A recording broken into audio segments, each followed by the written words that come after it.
pois que o Espírito nos ensina, tudo revela, como se não precisasse de nada nessa noite. Abra sua Bíblia, em 1 Coríntios 2:6, e que literalmente não atrapalhe o que o Espírito Santo quer fazer nessa noite. Enquanto vocês vão abrindo a Bíblia, eu vou dando um testemunho rápido. Posso pedir para testemunhar a respeito da célula. Nós não chegamos das 50 casas, nós estávamos em 40, mas essa semana uma família decidiu abrir a casa, chegamos a 41. Fato é que nós estamos com 2 semanas de célula. Na primeira semana, 28 células deram início, nós tínhamos 72 visitantes. E nessa semana, quase todas as células já deram início. E até o último relatório que chegou hoje, nós estamos em 76 visitantes, se eu não me engano.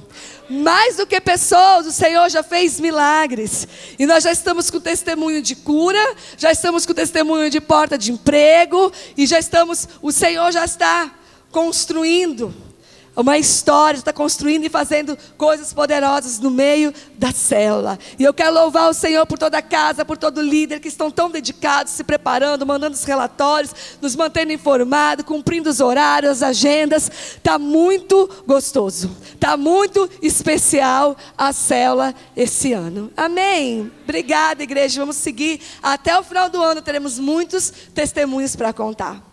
Amém? Um testemunho, a Elisângela aparece na minha frente. A Elisângela, a Jéssica, o Rodrigo, ano passado abriram a casa para a célula. E passaram o ano inteiro sem uma pessoa. E esse ano ela veio de novo. Quando ela veio de novo, eu falei, nossa, que decidida, né? Que fé, que determinada, começar de novo um ano sem ninguém. E semana que passada começou a célula na casa dela, e de cara 7 pessoas. No primeiro dia. É assim o Senhor ter feito. Amém? Tem pessoas aqui que eu não vou apontar, mas nessa noite, nossos visitantes que já são oriundos da célula. Amém? Vocês abriram as suas Bíblias? Em 1 Coríntios, nós vamos ler bastante versículo, 10, do 6 ao 16. Mas eu preciso que você acompanhe comigo, porque o Espírito Santo já vai pregar aí para você. O Espírito Santo já vai ministrar no seu espírito e testificar o que Ele quer ensinar nessa noite. E eu vou seguir essa noite falando do pensamento. Nós tivemos um congresso de mulheres muito forte, muito tremendo, muito preciso, que o tema foi vencendo os limites do pensamento. Ou com outras palavras, tendo a mente de Cristo, porque uma mente sem limites é a mente de Cristo em nós. E eu vou nessa noite, eu preguei no último dia de congresso, e uma parte da palavra, agora traduzida à igreja, não mais para mulheres, eu vou estar ministrando nessa noite. Mulheres que já ouviram uma grande parte, vocês são intercessoras nessa noite, amém? E o Espírito pode revelar algo novo, amém? Senão a gente se fecha. Já ouvi um pouco disso uma vez. Não, o Espírito Santo pode fazer uma palavra nova no seu espírito nessa noite. Então acompanha comigo, eu quero que você olhe para a sua Bíblia. E eu vou ler e você vai acompanhar, porque esse texto é tão forte. E o Espírito Santo é tão fácil ele nos ensinar, sem que nós precisamos pregar, a partir do versículo 6. Ai, o vento. Vamos lá. Contudo, falamos de sabedoria entre aqueles que já têm maturidade. Não me refiro, entretanto, à sabedoria, ou a algumas versões, à cultura desta era, ou dos poderosos deste século, que estão sendo reduzidos a nada. Ao contrário, falamos da sabedoria de Deus, do mistério que estava oculto, ou seja, Cristo, o qual Deus pré-ordenou antes da origem das eras, para a nossa glória. Nenhum dos governantes desta era compreendeu essa sabedoria, pois se a tivesse entendido, não teriam crucificado o Senhor da glória. No entanto, como está escrito, algum jamais viu, ouvido algum nunca ouviu, e mente nenhuma imaginou o que Deus predispôs para aqueles que o amam. Deus, todavia, o revelou a nós por intermédio do Espírito, porquanto o Espírito a tudo investiga, até mesmo as profundezas de Deus. Pois quem conhece os pensamentos do ser humano, a não ser o espírito do homem que nele reside? Assim, igualmente, ninguém conhece os pensamentos de Deus, a não ser o Espírito de Deus. Nós, entretanto, não recebemos o Espírito do mundo, mas sim o Espírito que vem de Deus. a fim de que possamos compreender o que por Deus nos foi outorgado gratuitamente. Repita comigo, gratuitamente. Sobre isso também pregamos, não com palavras ensinadas pelo saber humano, mas sim com palavras ministradas pelo Espírito, interpretando verdades espirituais para os que são espirituais. Eu vou ler essa frase de novo, eu me emociono com ele falando essa frase. Nós também pregamos, não com palavras ensinadas pelo saber humano, mas sim com palavras ministradas pelo Espírito, interpretando verdades espirituais para os que são espirituais. Gente, vocês não são tocados com isso? Eu sou apaixonada por esse versículo. As pessoas que não têm o Espírito não aceitam as verdades que vêm do Espírito de Deus, pois lhe parecem absurdas e não são capazes de compreendê-las, porquanto elas são discernidas espiritualmente. Contudo, aquele que é espiritual pode discernir todas as coisas, e ele mesmo por ninguém é compreendido, porquanto quem jamais conheceu a mente do Senhor para que possa instruí-lo? Todavia, nós temos a mente de Cristo. Aplauda o Senhor! Aplauda o Senhor! Ah, tremendo! Tremenda a palavra de Deus, tremenda a palavra de Deus. Que o Senhor, com muita humildade, me permita nessa noite interpretar verdades, ministrar aos espirituais, interpretando verdades espirituais aos que são espirituais. E eu quero começar do versículo 6, do começo. Ele diz que nós falamos de sabedoria para os que têm maturidade, mas não da sabedoria deste mundo, deste século, que foi reduzido a nada. É tremendo, porque Paulo diz, que toda a sabedoria, todo o conhecimento que ele adquiriu antes de Cristo, ele compara a esterco. E ele fala assim, eu quero falar aos maduros da cultura, da sabedoria, mas não deste mundo. E algumas versões cultura, alguma sabedoria. E eu quero começar daqui, porque nessa noite nós vamos falar sobre a mente, sobre os pensamentos.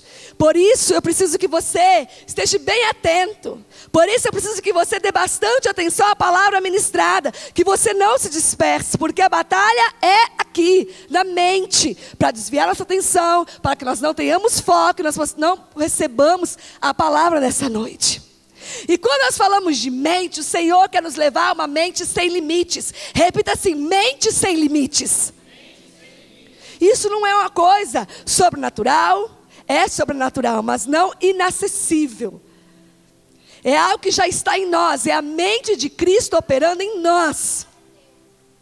E nós vamos construir esse raciocínio, esse entendimento até o final. Mas o que influencia os nossos pensamentos? E nós vamos ver essa noite como os pensamentos são algo tão importante, tão essenciais e tão profundo no mundo espiritual. O que influencia os nossos pensamentos? O que influencia o que você pensa? O que influencia como você vê, como você analisa, como você observa, como você se vê, como você vê as pessoas. O que você pensa, o que toma o seu tempo na sua mente, o que tem governado a sua mente, o que influencia os nossos pensamentos. E nós podemos aqui dar vários exemplos, mas eu quero traduzir e resumir na cultura, de forma didática, sobre a nossa cultura e sobre a nossa história, sobre a cultura que nós estamos inseridos e a história que nós carregamos. É claro que o que nós pensamos está carregado da cultura desse mundo. Pastora, mas eu sou tremendamente espiritual. Os meus pensamentos não são os meus pensamentos, são os pensamentos de Cristo em mim. E a minha mente não tem mais influência nenhuma de nada do que eu fui, do que eu vivi, da cultura. Vamos ver se não tem. E eu não estou falando aqui de pecado. Eu não estou falando aqui propriamente dito, porque aí já é óbvio, né? Eu não estou falando aqui propriamente dito de pensamentos pecaminosos, sujos, não. Eu estou falando de termos nossos pensamentos influenciados, muitas vezes conduzidos por questões sutis. Completamente, nós achamos que fomos livres, que temos uma mente livre em Cristo, e quanto nossos pensamentos são limitados pela cultura. Não são pensamentos que eu estou falando neste momento de pecado, mas muitas vezes limitados. Porque a cultura, porque a história, porque o nosso passado, o lugar onde está inserido, limita a nossa mente. A cultura é um teto limitador. O que já está instalado e estabelecido como verdade, se torna um teto limitador. E nós aceitamos esse teto. E esse teto é estabelecido fora? Não, esse teto é estabelecido dentro. E eu ministro a mim mesmo nessa noite.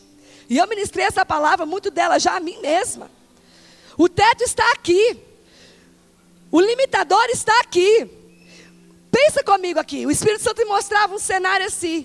Quem já assistiu Paralimpíadas? Quem já assistiu? Um pedacinho pelo menos. Aquelas pessoas com alguma coisa no corpo, né? Às vezes incompleto, algum órgão que não se formou, né, da forma mais convencional. Há limites para aquelas pessoas? Você consegue olhar para um atleta paralímpico e achar ele um limitado? Os caras jogando futebol, nadando, hipismo, esquiando.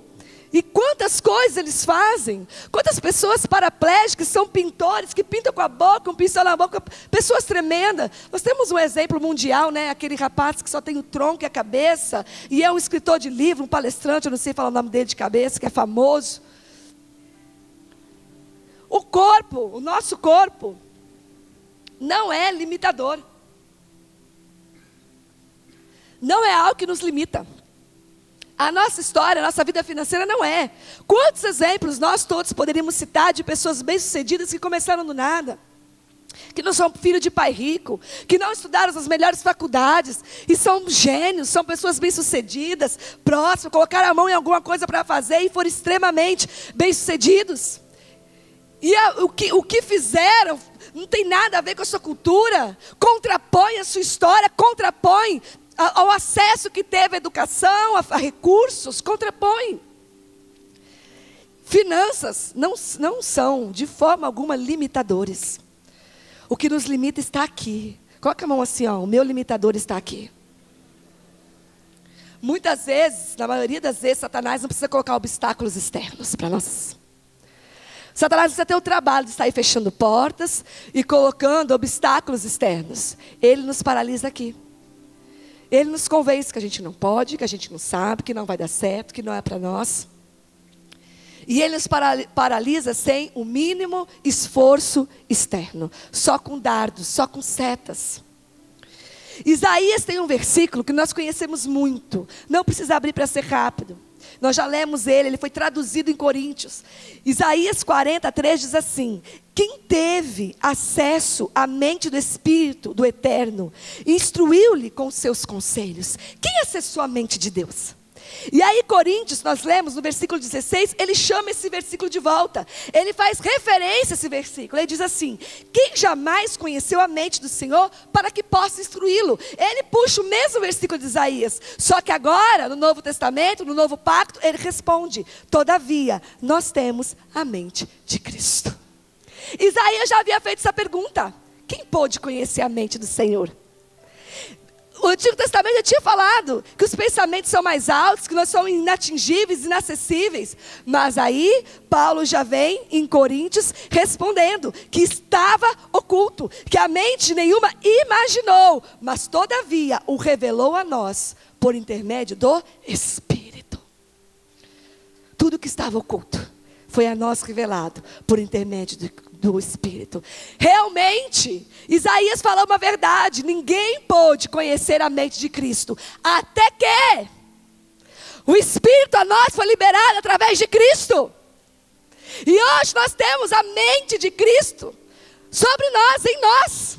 A nossa mente hoje é a mente de Cristo, porque Ele é um conosco. Cristo é um conosco. Às vezes a gente fala acessar a mente de Cristo, a gente pensa em alguma coisa externa. Eu tenho que ir lá no alto, eu tenho que ir em algum lugar longe, de alguma forma acessar a mente de Cristo. Não, Ele habita em mim. O Espírito me revela a mente de Cristo. É algo que já está dentro. Esse acesso é no meu interior. É através da natureza de Cristo que se transformou na minha natureza, através da obra da cruz, do qual eu confessei, do qual eu recebi, do qual eu entreguei a minha vida e se tornou a minha própria vida. E aí então ele pode responder, realmente, Isaías não estava errado. Ninguém pôde conhecer a mente do Senhor. Ninguém pode instruí-lo, mas todavia nós temos a mente de Cristo. Repita assim, todavia nós temos a mente de Cristo. Muitos não falaram, repita comigo, todavia nós temos a mente de Cristo. Amém. E aí, nós vemos com uma história, inseridos numa cultura que influenciou, que moldou, que formatou a nossa forma de pensar. E isso eu vou dar alguns exemplos breves, como a cultura influencia nossos pensamentos. E uma cultura é algo muito sério, sabe por quê? Uma vez instalada, é muito difícil de ser removida, de ser modificada. Uma cultura mentirosa vive uma verdade tão absoluta que é muito difícil você transicionar uma cultura. Então, traduzindo para exemplos, vou dar um exemplo aqui de mulher, um exemplo de homem. A mulher teve que lutar muito para conseguir o direito de trabalhar. Muito. E que coisa tremenda a mulher conseguiu o direito de trabalhar. Provérbios 31, a mulher virtuosa fala que ela acorda cedo, dá ordem às servas e ela sai para trabalhar. É bíblico a mulher trabalhar. Mas a mulher foi subjugada, esse direito foi lhe tirado e a mulher teve que conquistar novamente o direito de trabalhar. Até aí, tremendo. Fato é que a mulher passou do direito de trabalhar, foi conquistando o seu espaço, e hoje existe uma cultura instalada que passou a ser uma obrigação. A ponto que a mulher que não trabalha fora se torna alguém diferente, inadequado, não sei a palavra exata, mas saiu do padrão.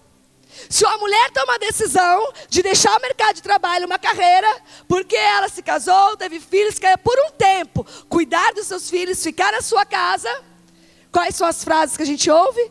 Tadinha, tanto talento enterrado, né? Vira uma coitadinha dela, teve que ir para casa cuidar dos filhos, virou uma pobre coitada, como se fosse algo menor, fora do padrão da cultura da sociedade. É uma decisão que contrapõe todo um sistema instalado. De um direito adquirido passou a ser o quê? Uma obrigação, uma cultura que oprime. Que qualquer coisa que você grite fora disso, fala, opa, eu não, agora não, por um tempo não. Se torna algo completamente fora do padrão estabelecido.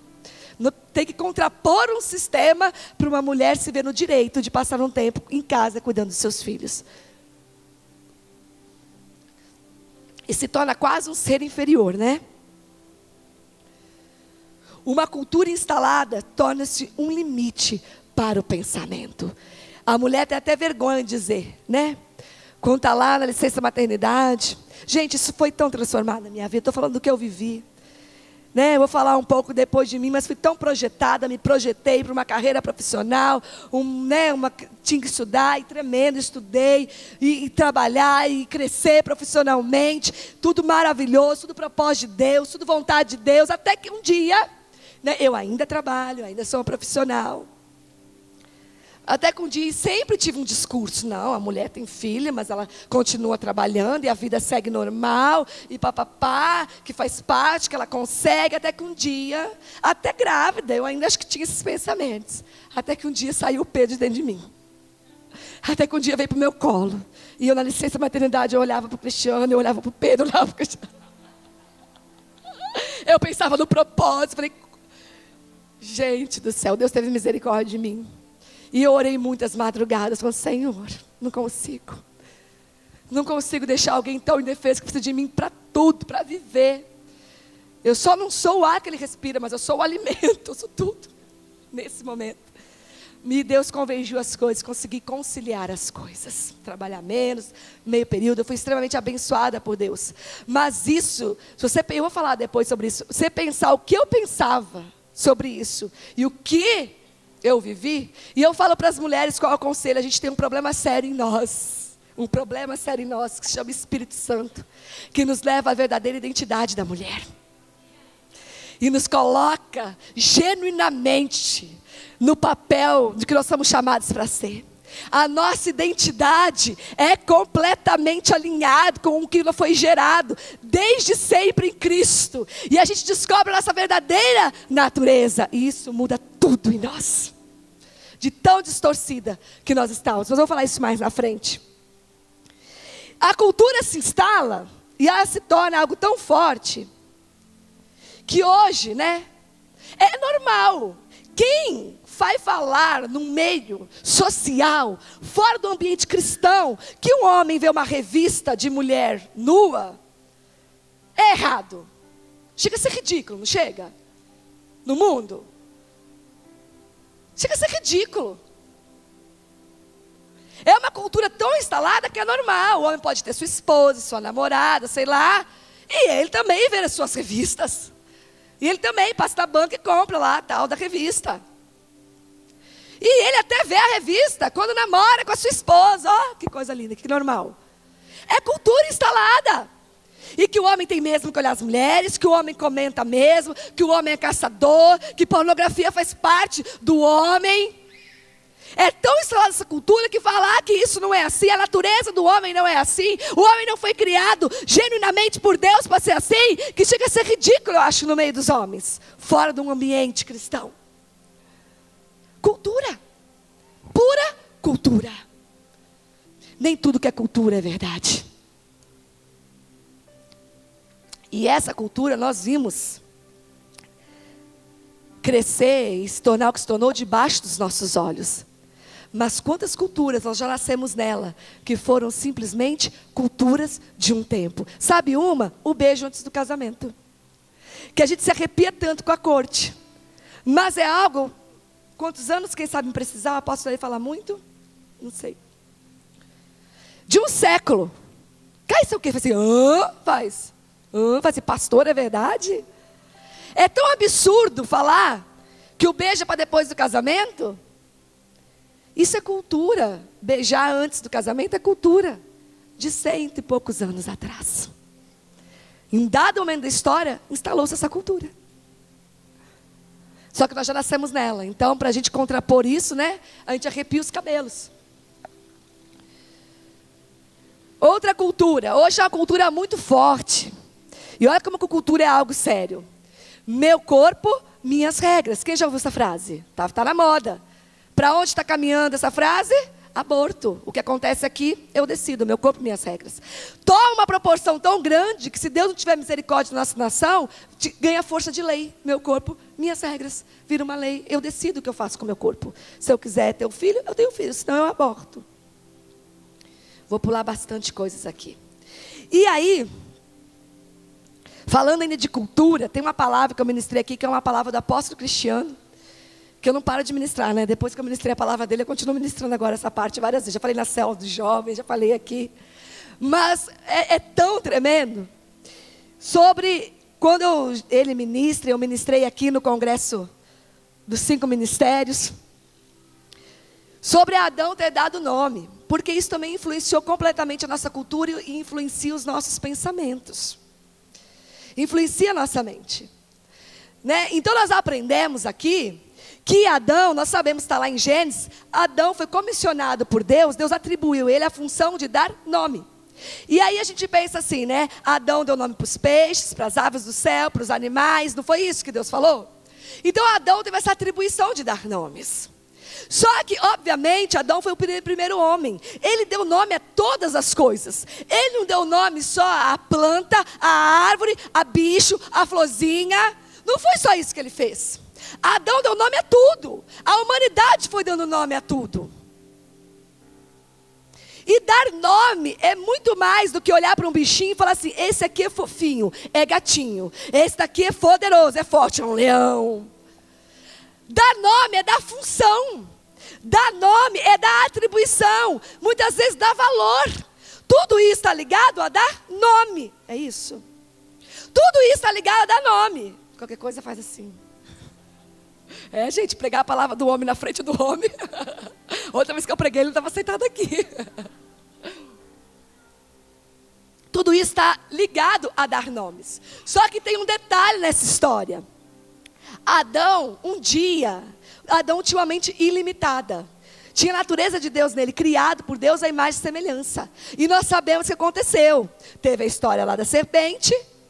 E ele, que era ali genuíno e uma verdade em Deus, a natureza da mentira, a natureza do pecado, passou a fazer parte da sua natureza. E esse homem caído, esse homem em pecado, esse homem que o pai da mentira manipulou através de uma mentira, e agora tinha uma natureza do pai da mentira, uma natureza de mentira, uma natureza caída e pecaminosa nele, ele segue dando nomes. Amém? Você consegue entender? Adão e a sua descendência estão dando nome até hoje.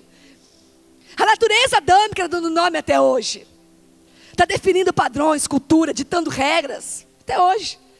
Então a natureza caída, pecaminosa e mentirosa definiu muitas coisas. Então, por exemplo, o Cristiano cita, definiu o que é bom e o que é ruim. Quem conceituou o bom e o ruim? Quem deu conceito ao que é bonito e o que é feio? O conceito do belo. Quem conceituou o sucesso e o fracasso? Foi uma humanidade caída. Como a natureza adâmica, já na natureza da mentira. E foi conceituando.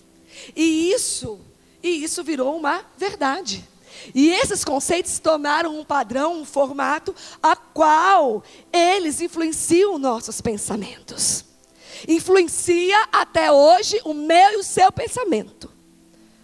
E quantas vezes nós nos medimos, não vou nem falar dos outros, nós nos medimos por Adão. Porque Adão definiu o que é sucesso, o que é fracasso. Então eu pego esse padrão pré-determinado e olha ali, esse ponto eu tenho, esse ponto eu não tenho, esse eu tenho que melhorar. E ali eu pego aquela escala de valores de sucesso e vejo onde eu me encaixo. Eu defino se eu sou bem sucedida, se eu sou mal sucedida. Adão definiu o bonito, o belo, né? A Barbie, a loira, a magra. E ali eu, como uma menina, uma adolescente, pego aquele padrão e vou me medir. E não me encaixo. Então eu sou feia automaticamente. Quem disse que eu sou feia? Adão. E quantas vezes o contrário, a gente se acha tão bonzinho. Porque o que é bonzinho? Bonzinho, né? Bonzinho é aquele que fala manso. Ser bonzinho é aquele que não desagrada ninguém. Ser bonzinho é aquele que faz caridade. Isso é o conceito adâmico de ser bonzinho. E eu não vou nem entrar no conceito adâmico de amor. Porque Deus amou o mundo de tal maneira que deu seu filho. Amar é entregar tudo. Isso é amar. Como o conceito de amor em Adão está totalmente distorcido, né? Romântico, florzinha, amor. Amor é entrega total. Amor é dar sem reservas. Amor é não reter nada. Isso é amor. Mas enfim... E aí com esses padrões estipulados, nós formatamos nossos pensamentos. O que eu penso de uma pessoa, aí eu vou escolher um marido, aí eu vou escolher uma pessoa, uma esposa. Se ela é bonita, se ela é bem sucedida, por que padrão? Quantos jovens esperando no Senhor um padrão estabelecido em Adão, cheio de meninas e de rapazes extremamente... Homens e mulheres de Deus com caráter, preparados, que vão ser excelentes esposos e esposa. Mas eu estou escolhendo por Adão. E por Adão eu ainda não achei. O padrão do bonito, do bem-sucedido, do bom para casar. Sabe, eu vou contar uma história para vocês. Quando eu preparava essa palavra para o Congresso de Mulheres, o Espírito Santo me falou... Pensa rapidamente, de bate pronto. Pensa aqui comigo. O que é para você uma mulher bem-sucedida? Os homens pensam nos homens. Gente, muito rápido vem à mente, né? Um conceito adâmico de mulher bem-sucedida. Me veio uma capa de revista com uma mulher executiva, Ela é magra, ela é alta, ela está de escarpão preto, ela está de terninho preto com uma camisa muito linda por baixo. Ela tem uma bolsa poderosa na mão, um celular. O cabelo dela está escovado. Cadê a Ju? De progressiva. E ela está ali, né? Com aquela pose assim, aquele salto alto, com aquela bolsa. Ela está atrasada, com café na mão, né? Padrão americano, no filme. Essa é a mulher de sucesso. O que é um homem de sucesso? Né? O homem vai pensar no carro que ele anda, não vai? Vai pensar no carro que ele anda. O homem vai ligar essas coisas. A mulher pensa na bolsa que ela está carregando. O homem vai pensar no carro.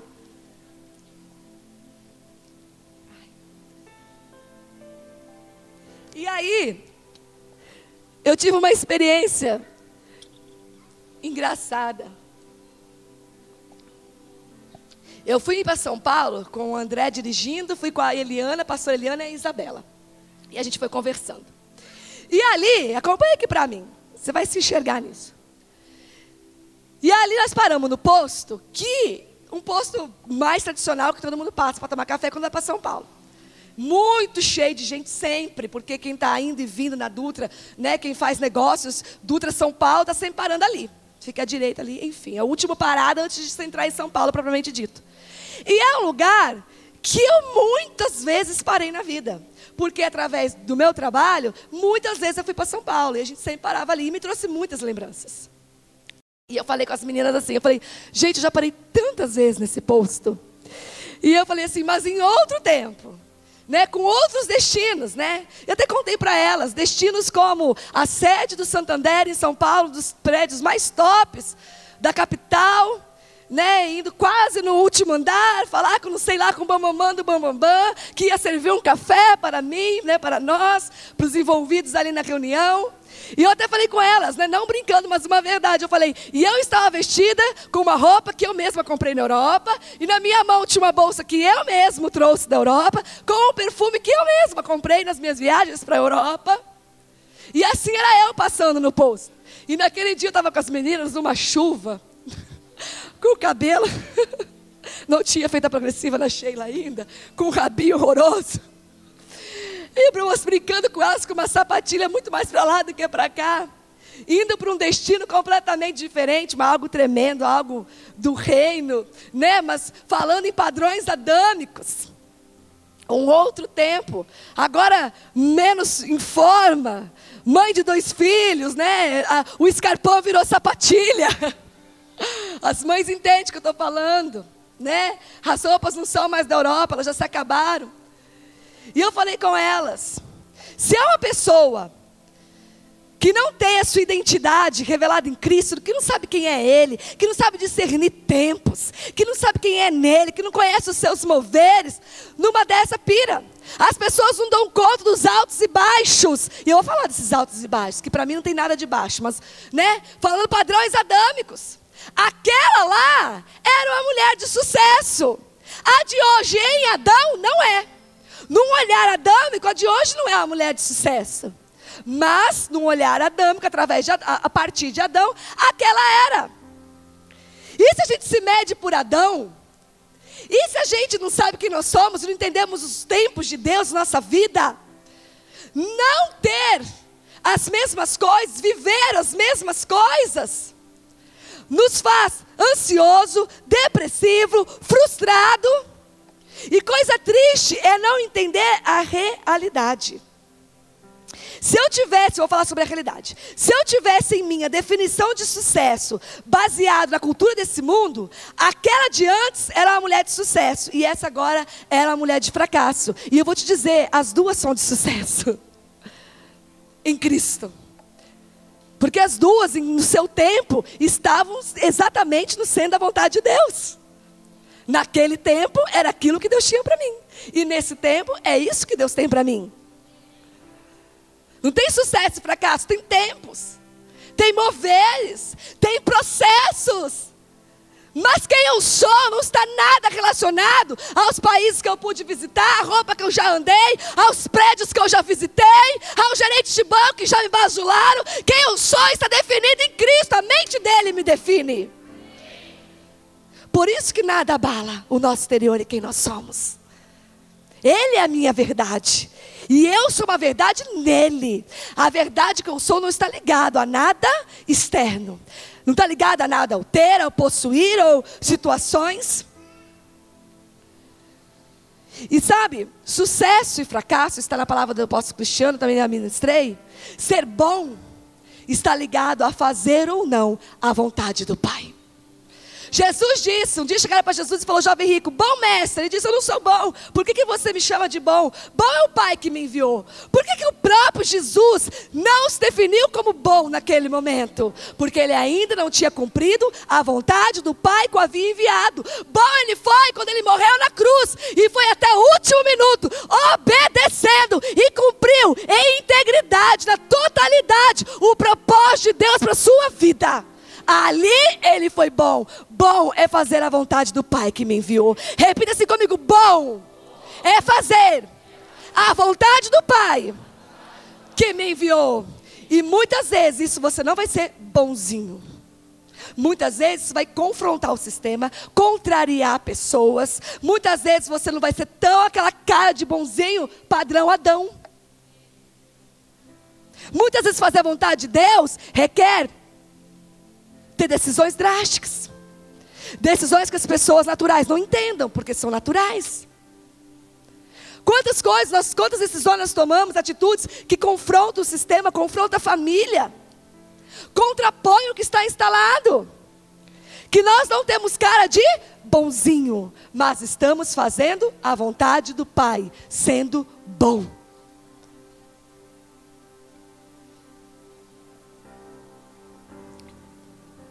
E tem um versículo tremendo que nós vamos ler juntos. Eu vou ler Colossenses 2,17.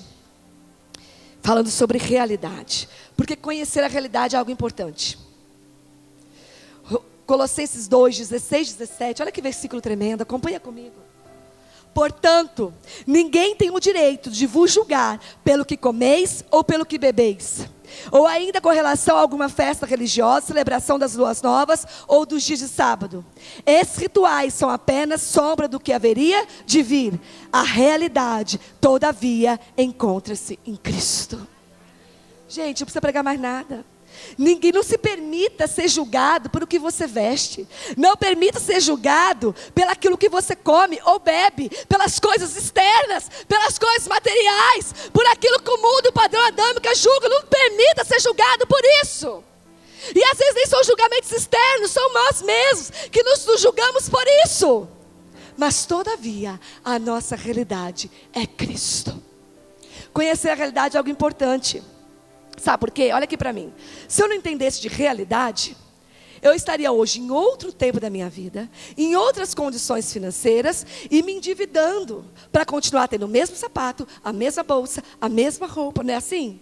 Quantas famílias têm problemas, dificuldades no casamento porque a realidade muda, mas a esposa continua vivendo o dia a dia, comprando, gastando, ou o marido, né, contas e mais contas, como se ainda estivesse naquele outro tempo, e não adequa à realidade.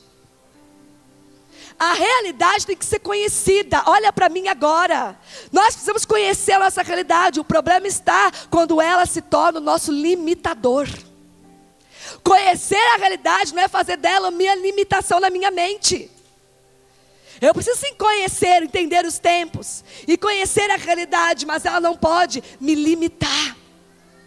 Conhecer a minha realidade não pode ser o meu limitador, porque a minha realidade é Cristo. Eu vou aumentar essa frase: a minha realidade eterna é Cristo.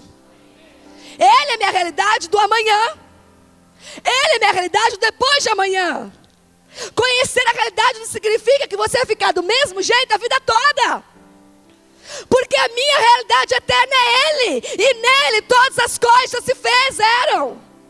Nele todas as coisas já foram resolvidas. Na eternidade tudo já está feito. Meu Deus, vamos continuar. O problema é fazer da nossa realidade o nosso limite. Sabe outra cultura instalada? E essa aqui eu vou encerrar a cultura que está dominando nossos pensamentos: ansiedade, depressão. E eu não quero aqui de forma alguma minimizar quem passa por essas situações. Existe sim uma doença, existe uma dificuldade que sobrevém sobre muitas pessoas, né? E quem está sendo cuidado nisso, toma remédios nisso, siga sendo cuidado até que o Espírito Santo te cure, né? Mas eu quero trazer um alerta aqui. Há uma cultura instalada em relação à ansiedade. É a doença do momento. Depressão. Então, qualquer palpitação que eu tenho, ou uma preocupação a mais, eu já falei, acho que eu estou com ansiedade. E já tenho uma amiga para falar assim, vai no psiquiatra. Ele me dá um remédio, vai controlar suas emoções, eu tomei, foi ótimo. Será que eu estou mesmo com um problema de ansiedade? Será mesmo que eu estou entrando numa depressão? Porque todo mundo está dizendo essas palavras, eu já me encaixei. Por cultura. E aonde começam essas doenças? Se não na mente. Se não na mente. Aonde nasce uma preocupação pela manhã que toma a minha vida, que toma meus pensamentos? Se manifesta no físico, se manifesta no corpo, se torna depois algo que precisa ser tratado com remédio, com substância química, mas nasce de pensamentos. O Espírito Santo me disse assim, mentes indomáveis. Muitos aqui vão entender o que eu estou falando, porque tem muitos aqui nessa situação, com mentes indomáveis. O Espírito Santo mostrava um cavalo selvagem, que ninguém pode domar. Tem pessoas aqui que já não controlam há muito tempo os seus pensamentos. Os pensamentos têm vida própria. Vagueiam para lá e para cá, numa preocupação exagerada, ou em pornografia exagerada, ou em medos exagerados, ou sempre se medindo, né, por Adão, em uma frustração. Não domina mais a mente, não traz mais a mente para o controle de Cristo, não deixa Cristo ter a sua mente. Não tem mais uma mente governada por Cristo, mas está totalmente indomada. Gente, a mente é um cavalo selvagem, se você não submetê-la a Cristo, se você não cravar na cruz do Calvário e falar, a partir de hoje a minha mente é meio de Cristo, isso te domina por completo, isso adoece, isso paralisa. Toda doença psicossomática nasce de um pensamento, nasce da mente. Nós somos frustrados por quê? Porque na nossa mente nós projetamos uma coisa que não aconteceu. Para pensar, se muitas suas angústias não são por situações que estão só aqui, não são fatos reais. Quando as pessoas angustiadas, tristes, vai conversar, está tudo aqui. E facilmente você tira tudo e fala assim, peraí, o que aconteceu de verdade? O que realmente é um fato de tudo que está me trazendo? Está tudo aqui. São pensamentos. São situações que você viu de uma forma, que você enxerga de uma forma, que você recebeu de uma forma, mas não é a realidade. O fato não foi esse. Está tudo aqui. Sabe? Um exemplo, a pessoa que tem problema com rejeição, ela olha tudo pela ótica da rejeição. E aí um dia que ela chegou na igreja, e o apóstolo L não a viu, não cumprimentou, não falou do jeito que ela gostaria, do jeito que ela esperava, né? Vendo várias coisas, falando com várias pessoas, ela pensa assim, o pensamento, o dardo. Ah, tá vendo? Ela olha pela ótica da rejeição. Eu não sou amada mesmo nesse lugar.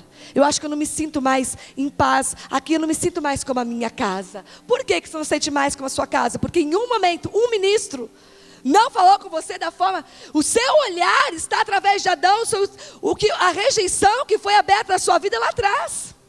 E aquilo toma proporção, uma tristeza, uma angústia, vira uma verdade, a ponto de tirar do propósito de Deus. Eu dei um exemplo, e não vou dar outros, mas quantos eu poderia dar? E quantos eu poderia dar? Toda a cura dessas doenças está aqui. Uma mente saudável, a mente de Cristo, é capaz de curar todas essas coisas, essas enfermidades, porque elas nasceram aqui. Tem uma frase que o Espírito Santo me disse: pela lente da eternidade, todas as coisas já estão resolvidas. O problema que nós ainda vamos ter, já está resolvido nele. O problema que você ainda vai ter, porque você vai ter problema na sua vida, essa é a verdade do Evangelho, em Cristo já está resolvido. E isso acaba com toda a ansiedade ou não acaba essa verdade? Não andei ansiosos por coisa alguma. A palavra diz, tudo já está resolvido nele, tudo já está suprido nele, tudo já está curado nele. E às vezes a gente está aqui esperando um toque de Deus para curar. Deus me toca e serei curado. Meu amado, mais do que tocados, nós somos morada. Mais do que tocado, eu já sou morada. Ele já habita em mim. Ele quer ser tudo em mim. A minha mente, Ele quer governar os meus pensamentos. Ele quer ser a minha própria mente. Não precisa de um toque externo. Mas a revelação da mente de Cristo, o acesso à mente de Cristo em nós. E isso cura. E isso cura tantas doenças.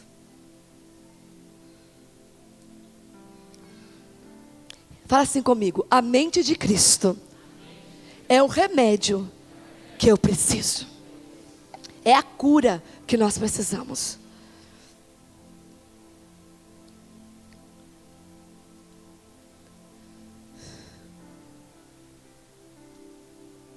E o Espírito Santo me disse uma frase. Qual a situação? Falei isso até no retiro, eu acho.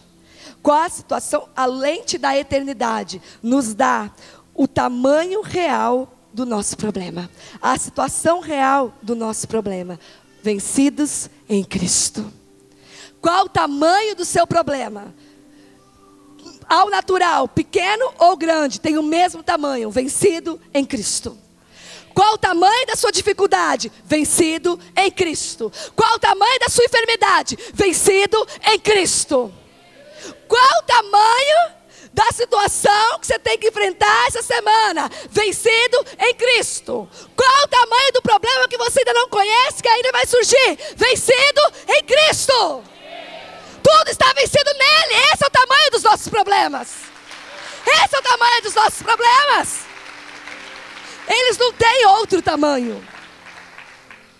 Eles não têm outro tamanho. Essa é a verdade. Eles foram vencidos em Cristo. Pela lente da eternidade. Pela mente de Cristo, traduzido de uma outra forma.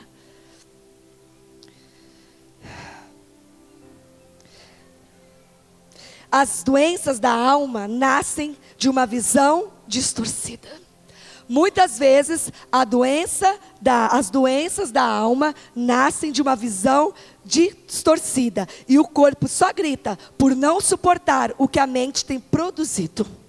O corpo grita por não suportar o que a mente tem produzido. Eu vou repetir. O nosso corpo muitas vezes grita porque não está suportando o que nossa mente está produzindo.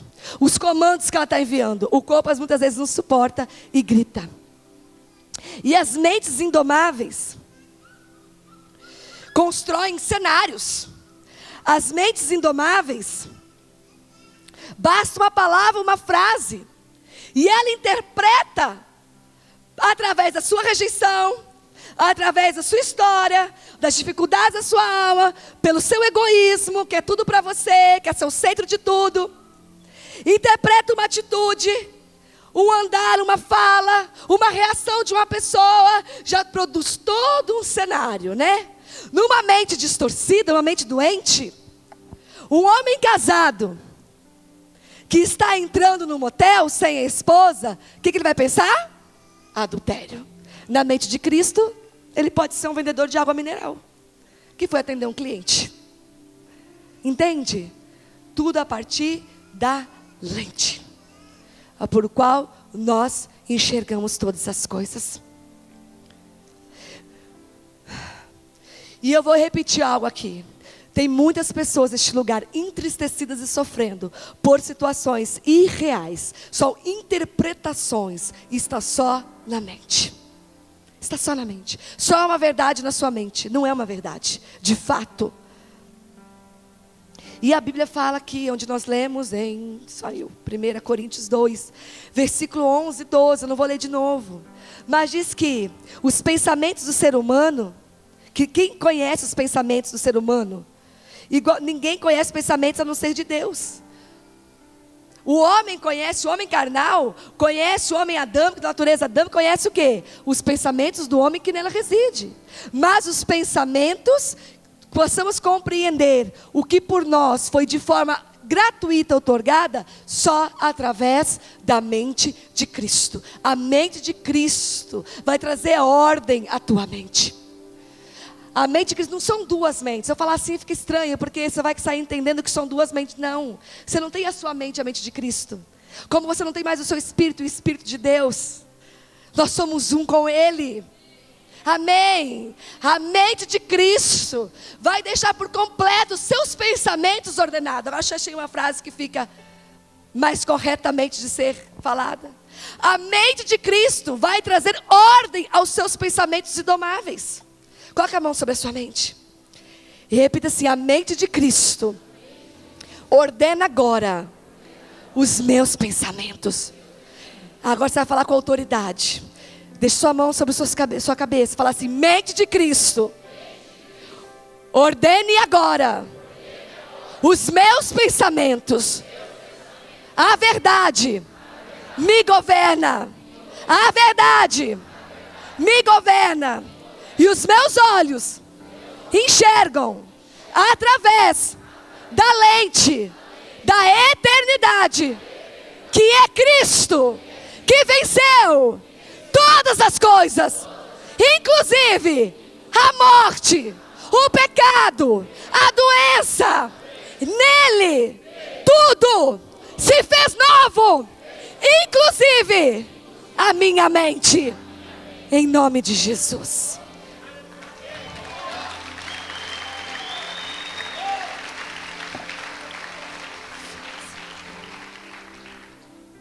Sabe o que a palavra diz? Que Ele nos dá uma mente renovada. Mente renovais, né, o vosso entendimento. Mente renovada não é mente melhorada. Repita comigo: mente renovada não é mente melhorada. Vou falar mais uma: mente renovada não é uma mente adâmica com uma capa cristã. Mente renovada não é uma vida tentando dominar a mente de Adão. Renovação é fazer novo de novo. Renovação é fazer novo de novo. A nossa mente foi levada de volta à origem que foi criada para ser. Levada de novo ao desenho original de Deus sobre nós. O Senhor devolve pureza aos nossos olhos.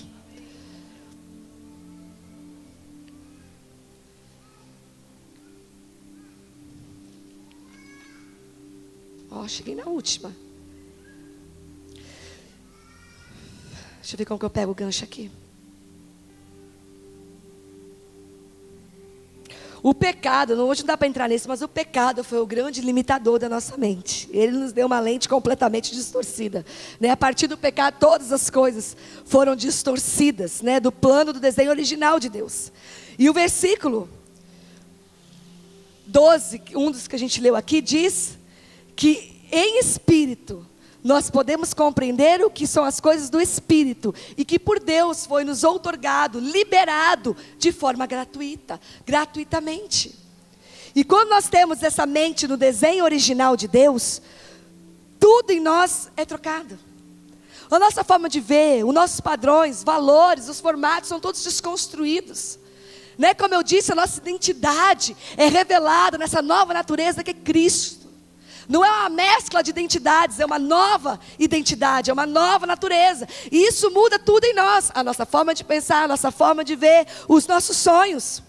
E eu quero contar para vocês sobre isso, sobre a perspectiva que nós vemos todas as coisas da vida. Mais uma história que aconteceu nessa mesma viagem.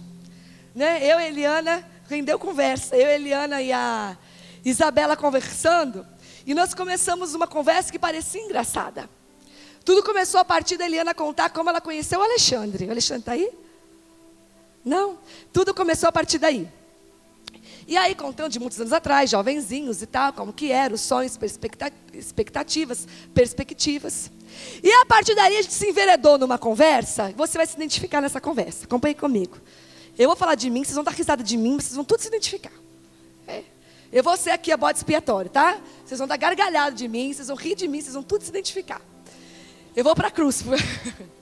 Mas aí, nessa conversa, nós enveredamos sobre quem nós éramos e quem nós somos, né? Uma não conhecia a outra no passado. Então saía aquelas assim, não acredito que você como que pode, né? Tá tão na nova natureza, nova identidade, né? Que são coisas engraçadas que nós estamos contando. A pastora Eliana já é público, né? Ela e Alexandre eram campeões de lambada em Taubaté. Isso não é uma brincadeira. Isso não é uma brincadeira. Então isso foi arrancando riso. Não é uma brincadeira. É verdade. Eles arrebentavam. Não é verdade, Eliana? É verdade. Ela está lá assim, de cabeça baixa. Você vai para a cruz comigo hoje, pastora. Mas aí, isso foi rendendo risadas, mas a conversa foi ficando séria. Porque nós começamos a falar de quem nós éramos, de como nós éramos, o que nós sonhávamos, o que nós gostávamos e de quem nós nos tornamos hoje. E aí nós começamos a imaginar, sabe, De Volta para o Futuro, aqueles filmes que tem um controle na mão, que vai para o passado, volta para o presente, vai para o futuro e tal. Nós começamos a imaginar como seria uma conversa entre nós mesmos com nós no passado. Então eu comecei a imaginar como seria a Zelinda de antigamente conversando com a Zelinda de hoje. Então eu vou falar só de mim. Como que seria a Zelinda, jovem, antes de Cristo? Com os sonhos que ela tinha, com os ideais que ela tinha, as convicções que ela tinha, conversando com a Zelinda de hoje. E eu falei assim, gente, ia dar treta. Não ia prestar. Porque a Zelinda de ontem, arrogante, petulante, né? Briguentinha, né? Questionadora, cheia de verdades, né? Ai de quem mexesse com essas verdades. Ia questionar demais a Zelinda de hoje. Ia questionar a fé, o jeito que vive a vida, os sonhos, as perspectivas, o que tem feito no seu dia a dia, as suas convicções. A Zelinda antigamente ia falar assim, como assim? Namorar sem beijar. A Zelinda antigamente ia falar assim, como assim? Você não está mais, né, entregando currículos e procurando outros empregos e achando uma oportunidade profissional de fazer uma carreira brilhante e trabalhando de segunda em segunda, fazendo hora extra e fazendo cursos e cursos. Como assim você não está fazendo isso? Porque é isso que eu sonho para a vida inteira. A Zelinda antigamente ia colocar o dedo na cara dessa. Ia dar uma boa briga. Mas aí a minha ficha caiu. E eu falei assim, nada disso. Acho que foi a Eliana que falou dela. E eu falei assim, é exatamente isso, Eliana. A Zelinda de antigamente não conversaria com a de hoje. Ela não ia ter interesse. Ela não ia achar interessante. Uma mãe que mescla o trabalho com os afazeres de casa e vê o mesmo valor nas duas coisas. Que mescla o trabalho com os afazeres de casa e com o ministério. E vê valor igual em todas as coisas. Que no trabalho, sendo uma gerente, ou no ministério, expulsando os demônios, aconselhando, cuidando de um adolescente, ou em casa, lavando roupa, né? Lu chegou lá em casa outro dia, tinha roupa quase me cobrindo. Tem o mesmo valor. A Zelinda antigamente não ia ter interesse em conversar com essa. Uma pastora, não vou conversar com uma pastora, que por um bom tempo da vida andava com coque. Porque não fez uma progressiva para ficar com um padrão liso, estabelecido e instalado, que eu gosto. Mas porque precisava amamentar o filho. E todo mundo fala que não tem problema, mas ela morre de preocupação de fazer alguma coisa de mal para o seu filho. Então ela anda com coque quase um ano na cabeça, para não fazer uma progressiva. E fica acima do padrão de peito, de corpo, de tudo, de peso. Essa Zelinda antigamente ia achar essa daqui bem por fora. Fora de moda. A Zelinda ali dos seus 21, 22, em ascensão, né? E nós falamos assim, a Eliana falou dela também, acho que não haveria uma conversa. E é tremendo. Olhar em quem o Senhor não nos transformou, mas em quem o Senhor tem nos trazido dia após dia, nos colocado no desenho original que Ele nos chamou para ser. No desenho original. Quantos sonhos equivocados, quantas perspectivas na minha mente por uma cultura distorcida, quantas expectativas, quantos sonhos que eu jamais seria plena neles, e quantas coisas Deus fez, quantas coisas eram um propósito dele, mas a mente de Cristo nos faz entender que são para tempos. Que são para tempos. E sabe o que é mais tremendo? Que a plenitude está nessa, porque esse é o desenho original de quem Deus me chamou para ser. Essa é a verdade de Deus em mim. Aquela lá jamais acharia a plenitude. Aquela lá ia deixar os filhos na creche o dia inteiro, ia querer só ganhar dinheiro, e às vezes a gente precisa mesmo, por necessidade. Mas aquela lá, aquilo seria uma obrigação. Isso que eu estou dizendo. Aquela lá só daria valores em ter, em possuir, em conquistar, em ter um cargo, em ter uma posição, porque eu fui treinada a ter posição, porque tinha que vencer na vida. Não fomos treinados a vencer na vida? E o que é vencer na vida? Aquela lá ia se tornar uma mulher de sucesso, e aquela lá ia olhar para essa hoje, uma pastora evangélica, mãe, dona de casa, que sonha com coisas tão diferentes, que tem valores tão contrários, e ia achar essa uma mulher de fracasso. Porque por Adão, hoje eu posso ser uma mulher de fracasso, em Adão. Talvez as mulheres do mundo não me achem uma mulher interessante, como todas as outras, como muitos de nós aqui. Talvez em Adão você não seja um homem de sucesso. Pelo padrão, pela cultura, pela mente adâmica, talvez você não esteja numa posição de sucesso. Mas bom, sucesso é fazer a vontade do Pai que me enviou. Bem-sucedida hoje na minha vida é entender os tempos e ser plena em todos os momentos e em todos os papéis. Tudo que eu vivo hoje, nada agride quem eu sou. Nada agride. Tudo está em coerência com a minha natureza. Não me agride cuidar da minha casa, não me agride ir para o supermercado com os filhos grudados em mim, não me agride fazer comida de madrugada, de noite, porque se esperar eles acordar de manhã não vai dar. Não me agride não conseguir ir para o salão da forma que eu gostaria. Não me agride comprar o tanto de roupa que eu comprava, não me agride. Não me agride trabalhar, voltar, passar um pouco na igreja, ministrar, correr, pegar criança para a escola, para casa, nada me agride. Porque tudo faz parte da composição do desenho original de Deus para mim hoje. Isso me faz plena. E eu sou extremamente bem-sucedida em todos os papéis. Porque é uma revelação no meu interior. Nós precisamos parar de nos medir por Adão. Nós precisamos parar de nos julgar a nós e aos outros. Nós vamos encontrar muito valor nas pessoas quando Adão sair de nós. Quando a nossa lente não for mais por Adão, sabe aquela pessoa que não tem valor algum? Quando a nossa lente não for mais Adão, nós vamos ver valor nas pessoas. Mas nós vamos olhar de outra maneira.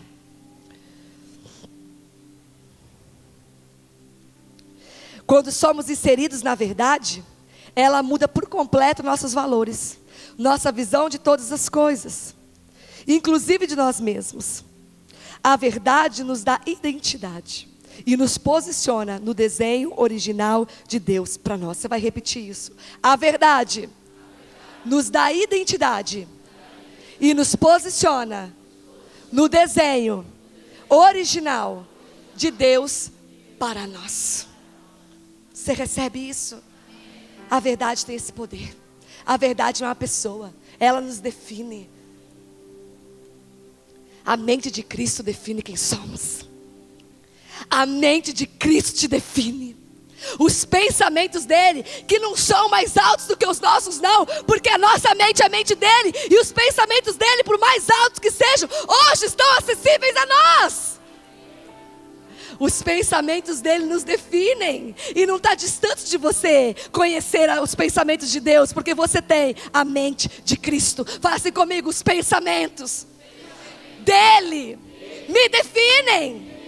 Os pensamentos de Deus me definem. e eles não são mais altos do que os seus pensamentos. Todavia, nós temos a mente de Cristo. Quem pode, diz Isaías, conhecer a mente do Senhor? Todavia, nós temos a mente de Cristo. Os pensamentos dele nos definem. Talvez você se sinta um fracasso e você está sendo posicionado no desenho original de Deus para a sua vida. Talvez esse processo difícil que você está enfrentando está te posicionando no chamado, no desenho que Deus sempre te chamou para ser. E você vai começar a experimentar o que é plenitude. Nisso que Adão chama de fracasso, você vai começar a experimentar plenitude. Nisso que Adão chama de fracasso, você vai começar a achar o seu propósito. Teus pensamentos me definem. Ele é a minha realidade. Cristo é a nossa realidade. E em Cristo eu estou cumprindo a vontade do Pai. E em Cristo eu estou no centro da sua vontade. E em Cristo, dia após dia, eu tenho uma vida diante dele que manifesta em tudo que eu faço. E minha vida é se movida por Ele, para Ele todas as coisas têm sido. E Ele é o tudo em mim, Ele é o centro. Ele é tudo, para tudo que eu vivo, tudo que eu faço, tudo que eu me movo, é por Ele, é para Ele. Ele é a minha realidade. O que é a minha realidade? É a minha situação? É aquilo que eu não vou conseguir pagar amanhã? O que é a minha realidade? Os seus pensamentos são que me definem. E em dias bons, em dias difíceis, um dia de abundâncias, uns dias mais apertadinhos, vamos dizer apertadões, Ele é a minha realidade. Ele é a minha realidade. E não vou ter mais problemas? Vou ter problemas que já estão resolvidos nele, porque Ele é a eternidade. Ele não vai ser pego de surpresa com os problemas que hão de vir. Nele tudo já se fez. Nele toda a circunstância já foi resolvida, já foi mudada. Nele os processos já foram encerrados, já se começaram outros processos. Ele é a minha realidade. A verdade me dá identidade. A verdade me dá identidade. A verdade é que Ele é a minha vida. A verdade é que a minha mente é a mente de Cristo. E isso a faz ilimitada. A verdade é que sobrenatural é ter a vida de Cristo em nós e a sua mente. Você pode fechar os seus olhos?